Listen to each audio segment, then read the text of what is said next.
वन्दे शिवं सुन्दरम् मनोजवं मारुततुल्यवेगं जितेन्द्रियं बुद्धिमतां वरिष्ठम् वातात्मजं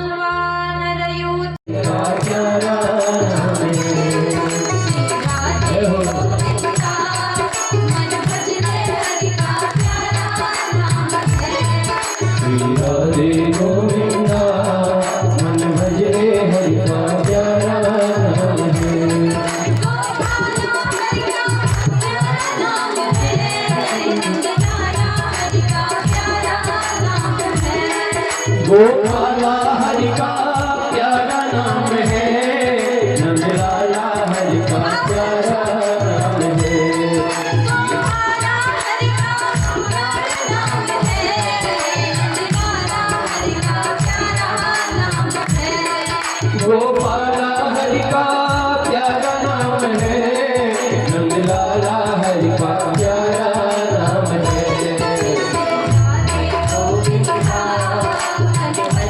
हरि का प्यारा नाम है। श्री राधे गोविंदा मन भजे हरि का प्यारा नाम है। श्री राधे गोविंदा मन भजे हरि का प्यारा नाम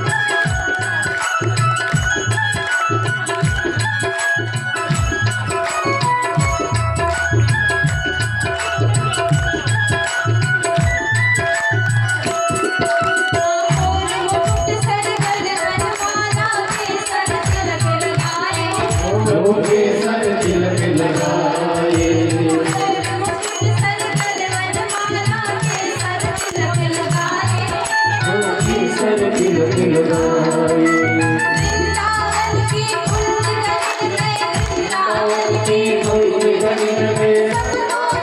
राधे गोविंदा मन भजे हरि का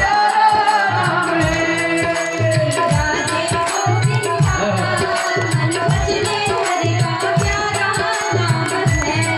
श्री राधे गोविंदा मन भजे हरि का प्यारा नाम है। जय हो राधे गोविंदा मन भजे हरि का प्यारा नाम है। राधे गोविंदा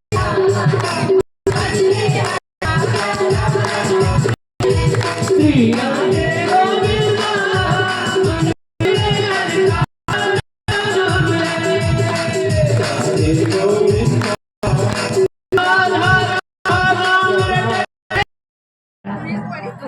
ये गणेश के दर्शन यदि आपको करने हैं तो इस कर्णशिला के पीछे आप जाइए। इस कर्णशिला के पीछे आएंगे आप। इस पांडाल के पीछे इस कर्णशिला के कोने पर स्वयं सिद्धि विनायक भगवान प्रकट हो रहे हैं। बोलिए सिद्धि विनायक भगवान की। उन सिद्धि विनायक के दर्शन किए बिना आज कोई नहीं जाएगा, सब जाएंगे। इस पांडाल के पीछे ढूंढिए उन्हें, आपके प्रभु पीछे, और जो उनको देखेगा धन्य धन्य हो जाएगा। पुराणों में भगवती उमा देवी के पुत्र विनायक उल्लेख है, वो विनायक पीछे। विनायक के नाम पर कर्णप्रयाग का नाम था विनायक तीर्थ। बोलिए विनायक तीर्थ कर्णप्रयाग की।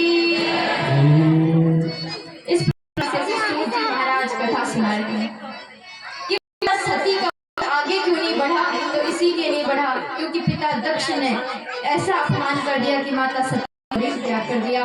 पुनः हिमवान की पुत्री पार्वती बन गई और अब की बार अपने स्वामी को सदा सदा के लिए पा लिया। अब मनु और शत्रुपा के वंश का वर्णन चल रहा था। तो मनु शत्रुपा इनकी जो संतानें थी कितनी थी? 5 संतानें, 2 पुत्र और 3 पुत्री। अभी तक हमने पुत्री और पुत्रियों की चर्चा सुनी हमने। 3 पुत्रियां आपको, देवहूति और हुति। इन तीनों का वंश चला। देवहूति के पुत्र बने भगवान कपिल, प्रसूति माता की पुत्री देवी सती, हुति के भगवान।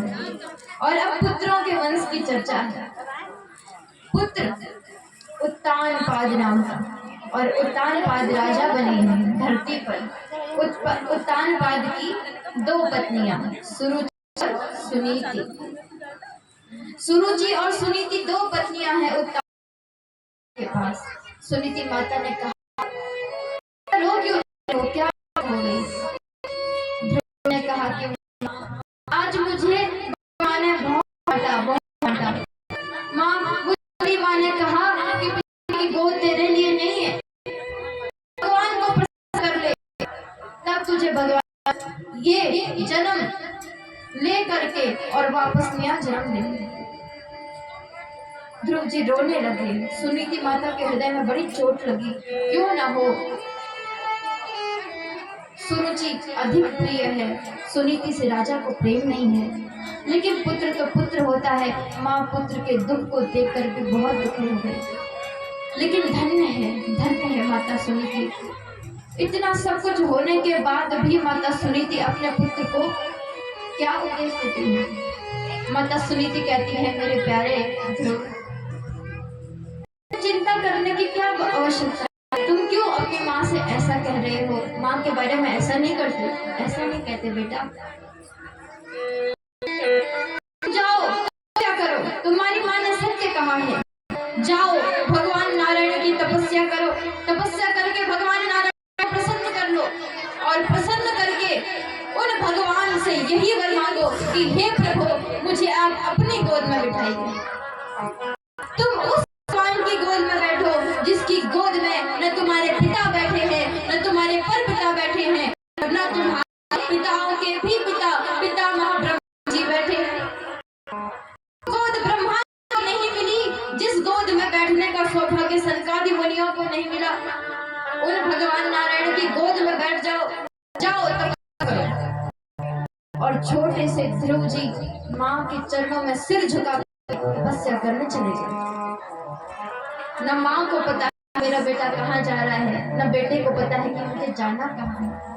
चल पड़े ध्रुव जी, बाल हट, स्त्री और जो भी है। अब मेरा मन घर में कभी लगेगा ही नहीं। ध्रुव जी लौट आए और देखिए, जब भगवान की कृपा होती है तब क्या होता है। जब ध्रुव गए थे तो सब ध्रुव जी के पीछे पड़े हुए थे, ध्रुव जी को ठुकरा रहे थे, दुत्कार रहे थे, केवल माँ ही साथ है। लेकिन आज जब कृष्ण की कृपा हुई है तो आज सारा नगर, सारा राज्य, सारा संसार ध्रुव जी के चरणों में प्रणाम कर रहा है। सारा नगर और नगर के शासन उत्तानपाद हाथ में फूल माला लेकर के अपने पुत्र के स्वागत के लिए खड़े हैं। माता सुरुचि खड़ी है, माता सुनीति खड़ी है, माता सुरुचि का पुत्र उत्तम खड़ा है। सब ध्रुव जी महाराज की जय जयकार कर रहे हैं। बोलिए ध्रुव जी महाराज की। ध्रुव जी महाराज की जयकार हो गई। उत्तानपाद जी ने ध्रुव जी को अपने युवराज का स्थान दिया, बाद में राजा बनाया है। ध्रुव जी महाराज ने दीर्घ काल तक धरती पर शासन किया। अंत में समय आया जो मृत्यु सबके सिर पर पैर रख करके व्यक्ति के प्राण खींच लेती है, वो मृत्यु ध्रुव जी के सामने आई सिर झुका करके। ध्रुव जी को दिखाई दिया एक भयंकर स्वरूप वाली विकराल ऋषियों ने कहा जो ध्रुव भगवान के इतने बड़े भक्त हुए उनका वंश इस प्रकार समाप्त नहीं होना चाहिए। तब तो वेन के शरीर का मंथन किया है ऋषियों ने मंत्र बल से, और वेन के चरणों का मंथन करके एक पुरुष प्रकट हुआ। वो सांवले रंग का छोटा सा पुरुष का नाम निषाद, और वो वन को चले गया। कोई निषाद जाति की उत्पत्ति, जिस निषाद जाति ने श्री रामचंद्र जी की सेवा की। और फिर जब निषाद वन को चले गए तो उसके बाद वेन के शरीर के ऊपरी भाग का मंथन किया गया। दाएं भुजा का मंथन करके भगवान नारायण के अंश स्वरूप भगवान पृथु प्रकट हो गए। बोलिए पृथु भगवान की। बाएं भुजा का मंथन करके भगवान लक्ष्मी जी, भगवती मां लक्ष्मी ही अर्ची देवी के रूप में प्रकट हो गई। बोलिए माता अर्ची की। और पृथु भगवान अर्ची माता दोनों का विवाह हुआ। लक्ष्मी नारायण धरती पर राजा और रानी के रूप में आए। पृथु भगवान की संसार के सभी भक्तों ने खूब स्तुति की, और भगवान ने तुम्हारे प्राणों को रुलाएंगे, तुम्हें कष्ट देंगे। जिन जिन जीवात्माओं को तुमने कष्ट दिया है वो सभी जीवात्माएं बाद में तुम्हें कष्ट देंगे। राजा प्राचीन बलि ने कहा महाराज तो मैं क्या करूं, क्या आज्ञा। नारद जी महाराज ने पुरंजनोपाख्यान सुनाया, और पुरंजनोपाख्यान के बाद शिक्षा दी कि हे राजन बलि प्रथा बंद करो। क्यों? क्योंकि अपने स्वार्थ के लिए देवताओं को प्रसन्न करने के उपलक्ष्य में तुम वास्तव में दूसरे जीवों की हत्या कर रहे हो। बलि नाम पड़ा राजा बलि के नाम पर, और राजा बलि ने किसी जीव को मारा नहीं। असुरों के राजा बलि ने तो अपने आप की बलि दे दी, अपने आप को ही भगवान श्री कृष्ण के चरणों में, वराह भगवान वामन भगवान के चरणों में समर्पित कर दिया। तो तुम क्यों दूसरे जीवों के नाम पर और अपना भला करना चाह रहे हो? दूसरे को तड़पा के तुम्हें क्या मिलेगा? नारद जी कहते हैं भागवत में लिखा हुआ है कि जो व्यक्ति मांस को तलता है, जो व्यक्ति बलि देता है, उस व्यक्ति को पाप अवश्य प्राप्त होता है, उस व्यक्ति को कभी सुख नहीं मिलता। इस संसार में आनंद जो है, आनंद केवल और केवल कृष्ण दे सकते हैं, और कृष्ण को प्रसन्न करने के लिए आपको किसी और देवता को प्रसन्न करने की आवश्यकता नहीं। इस संसार में विशेषकर हमारे गढ़वाल में सबसे अधिक लोग इसीलिए परेशान हैं कि कभी माता देवी रूठ जाती है, कभी देवता रूठ जाता है, कभी इसका दोष निकलता है, कभी उसका दोष निकलता है। लेकिन वास्तव में अगर इन सभी दोषों से मुक्त होना है तो किसकी पूजा करें? भागवत कहती है कि आश्रम में ले आए। अब उस हिरण ने अपनी माँ को देखा नहीं, और हिरण यही समझे कि भक्त हो गया, और सब कुछ छोड़ छाड़ के नारद जी की शरण ली। नारद जी ने भगवान संकर्षण बलराम जी का मंत्र दिया। बलराम जी के मंत्र को जप करके चित्रकेतु उसी शरीर से विद्याधर नामक देवता बन गया, और चित्रकेतु अब तो अपने विमान पर बैठकर भगवान के दिव्य दिव्य लोकों में भ्रमण करने लगा। एक दिन कैलाश पर्वत के ऊपर से गया चित्रकेतु। कैलाश पर्वत पर देखा भगवान शिव और माता पार्वती विराजमान है ऋषियों की सभा में, और भगवान शिव अर्धनारीश्वर रूप में आधा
प्रहलाद का संहार कर दिया जाए, इसका वध कर दिया जाए।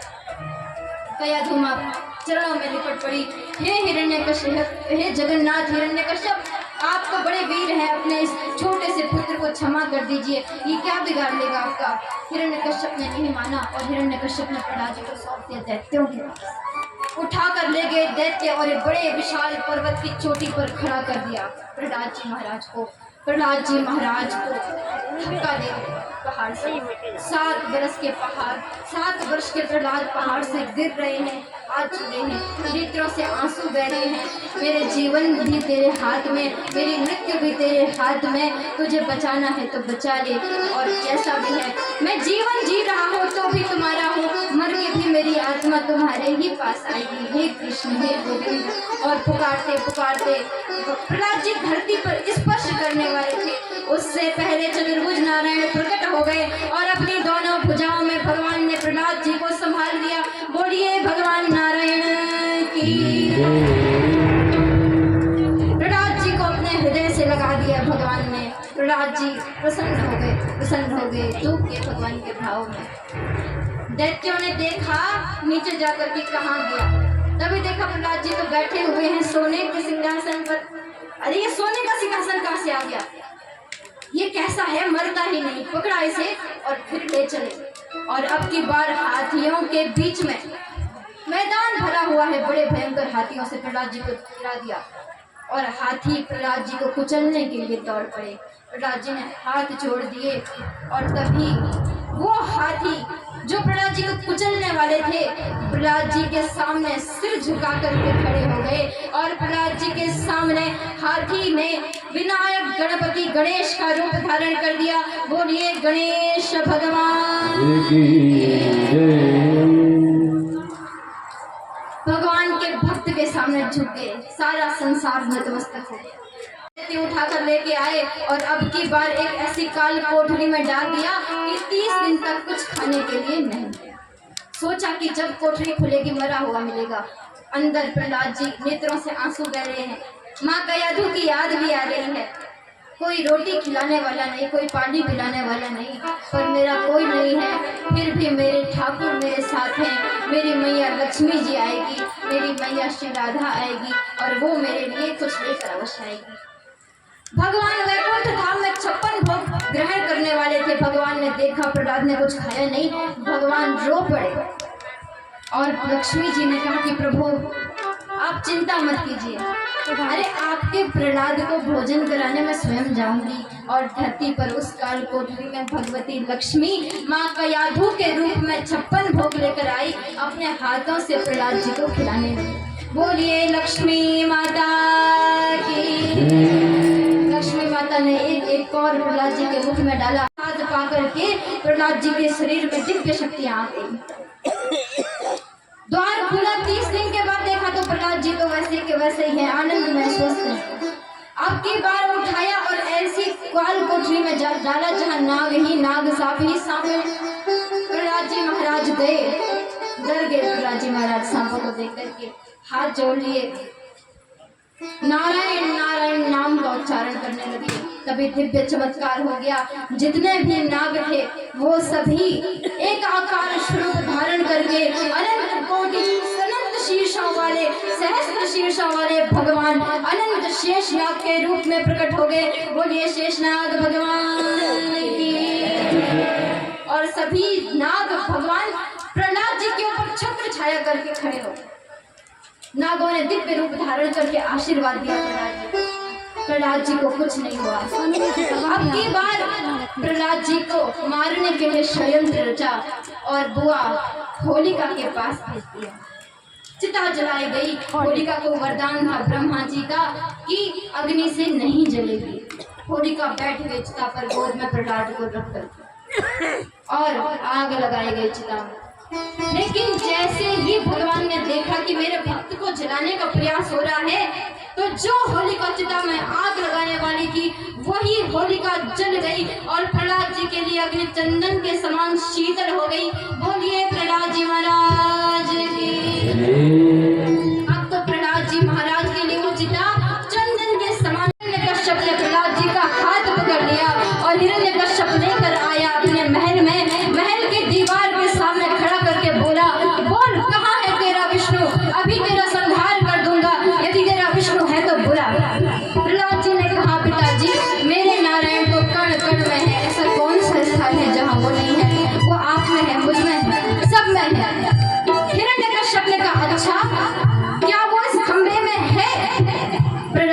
कहा पूर्ण विश्वास से, हाँ वो इस खंबे में है, वो इस खंबे में है, तो मैं अभी उसे मार कर दिखाता हूँ। और जोरदार कदम करके एक ही दहाड़ दिया, खंबा टूट गया, खंबे को टूट कर चिंगारियां निकल गई और चिंगारियां को निकलते भीतर से भगवान नरसिंह के रूप में प्रकट हो गए। बोलिए नरसिंह भगवान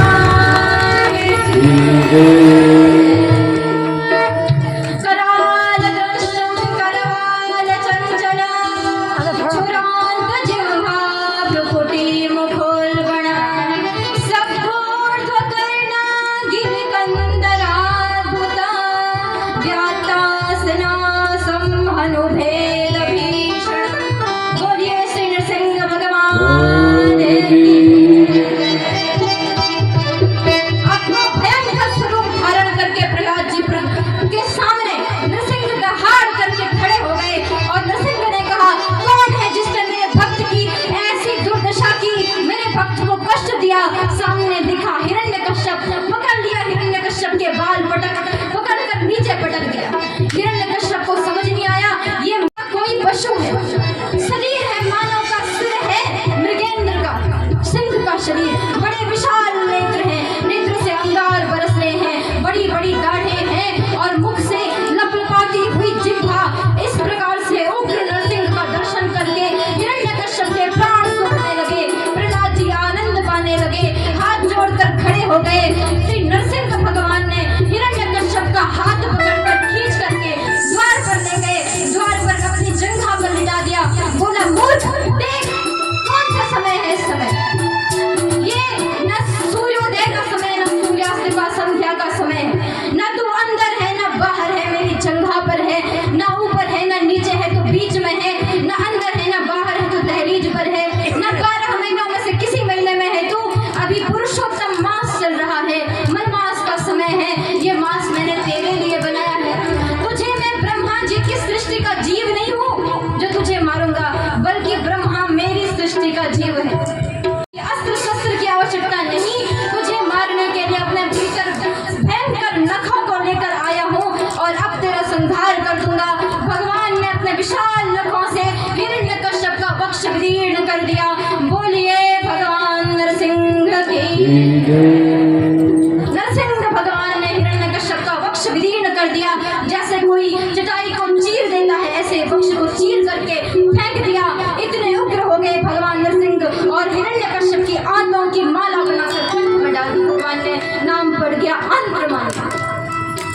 अब तो भगवान इतने क्रोध में आ गए, इतने क्रोध में आ गए, जिधर देखो उधर भगवान की दृष्टि जहां पड़ती है वहां ही संहार हो जाता है। ब्रह्मा विष्णु महेश दिव्य देवियां 33 कोटि देवता प्रकट हुए भगवान श्रीमन नारायण श्री नरसिंह के सामने। अति कोमल तिहारे अंग असुरों ने मारे मेरे प्रेम गीत गाने में, गिरी से गिराया हाय जल में डुबाया तुम्हें, आग से जलाया कमी राखी न सताने में, और से लगाया लिपटाया प्रभु बार बार, करुणा स्वरूप लगे करुणा दिखाने में, और मंजुल मुखार बिंद चूम चूम कहे प्रभु क्षमा करो लाल मोहे देर हुई आने में। बोलिए नरसिंह भगवान पैदा हो चुका है और अब देव जी को कोई कष्ट मत दे कहकर भगवती कैलाश धाम को चली गई। बोलिए नंदा माता। इधर वसुदेव जी के लाला पहुंच गए गोकुल में और इधर गोकुल में सब सोए हैं। माता सुनंदा कक्ष में आई। सुनंदा ने देखा कि मेरी भाभी के पास में छोटा सा नील कमल जैसा सुंदर सा लाला सोया है। तब खुश होकर चिल्ला उठी, बधाई हो बधाई हो बधाई हो। नंद बाबा के पास पहुंची, नंद बाबा को कहने लगी, अरे भैया उठ उठ उठ। बाबा ने कहा क्या हो गया? अरे क्या हो गया जल्दी बता बहन, विलंब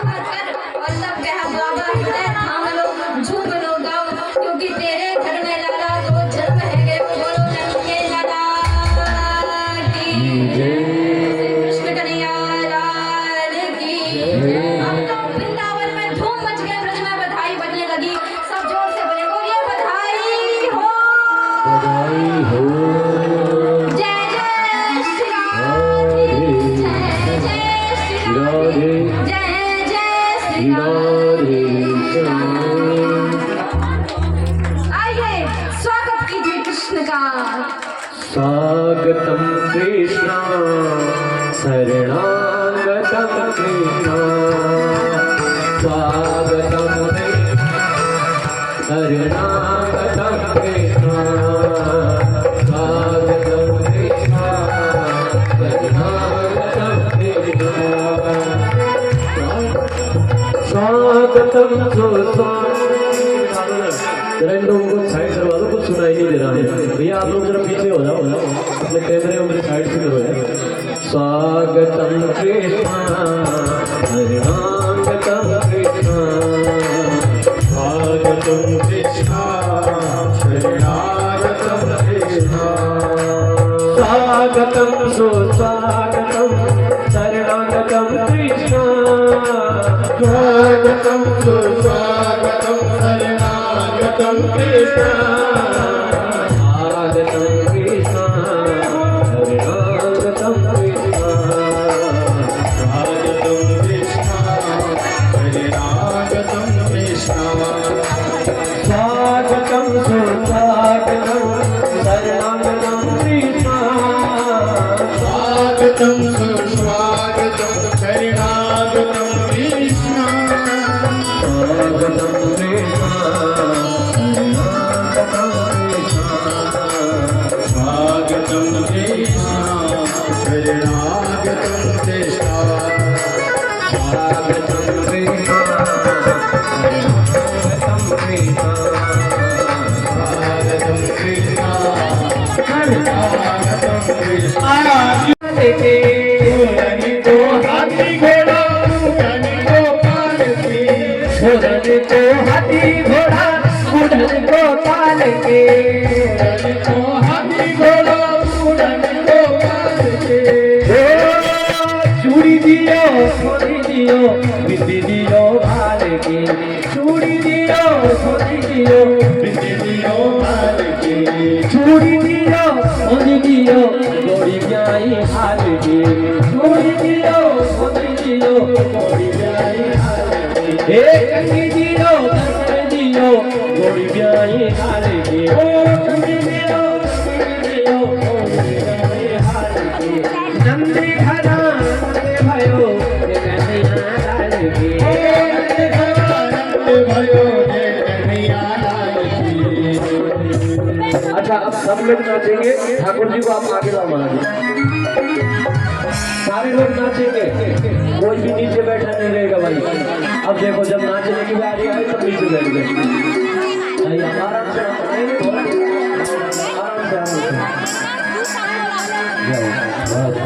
उधर से ले जाओ, उधर से